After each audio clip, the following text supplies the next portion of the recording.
Okay, for lesson 5, we're going to start talking about how to avoid plagiarism. So when you use data or conclusions from your research in any kind of essay or oral presentation or anything, you need to be careful to avoid plagiarism. So remember that plagiarism is passing off another person's work as your own, and that can include their exact words or even their ideas, okay? So whether it's done intentionally or accidentally, it is still seen as a form of stealing from someone else. So you just need to know the rules on how to use everything, okay? So quotes. When you use quotes, you use exact words and quotation marks, and that's when you actually copy and paste right over. You're going to put it in quotation marks, and then you have to cite your source right after the parentheses in that same sentence, okay? So you would put the author's last name and the page number if there's a page number, or you would put just the author's last name if there's no page number.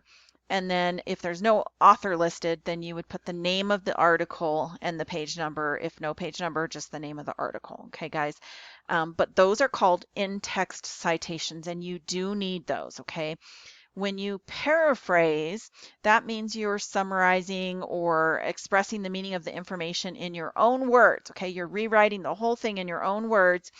There's no quotation marks, but you're using someone else's ideas. So you still have to cite that source as where you got that information from, okay? So even if you're not using exact words, I'm going to say this again.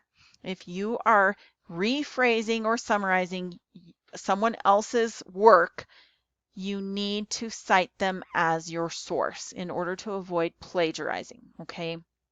All right, we're going to watch a video on how not to plagiarize.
Okay, so from that video, hopefully you got some helpful, useful tips on how to avoid plagiarism.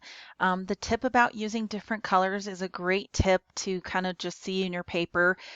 This is where I used a quote or paraphrased, and then just make sure that you went in and put your citation, your in-text citation in there, and then it's on your works cited page as well. But then make sure that you change everything back to the same color text. Don't leave your paper with all these different colors in there, especially if you're turning in an essay. So this is a project. You'll be putting it in like a PowerPoint or something. So you're not going to want like a whole bunch of different colors. Remember, guidelines for a PowerPoint, you want to use, like 2 colors, at the most 3 colors, I would say, of text. You're going to want to stick with like, if you can stick with 2 colors and 2 text fonts through your whole thing, that's great. Colors in the rest of the slides, you can use more than 2, but you want to figure out your color scheme and then stick with that color scheme. Don't make every slide a different colors, and just be consistent throughout the PowerPoint slide. If you're choosing to do a video, you still will need to display some of your stuff on screen probably.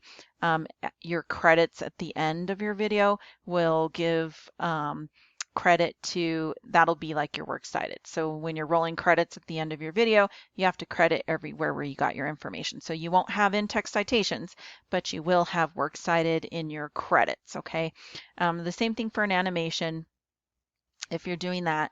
And then if you're doing a website, you will be putting everything in your website. The website is basically just you pretty much just writing an essay and putting it on your website. So that you will have in-text citations and you will have a works cited page. So it just depends on what option you choose to complete for your portfolio, as to what the format is going to look like. And make sure you check out the instructions that are linked below for the portfolio. All right, guys, happy writing.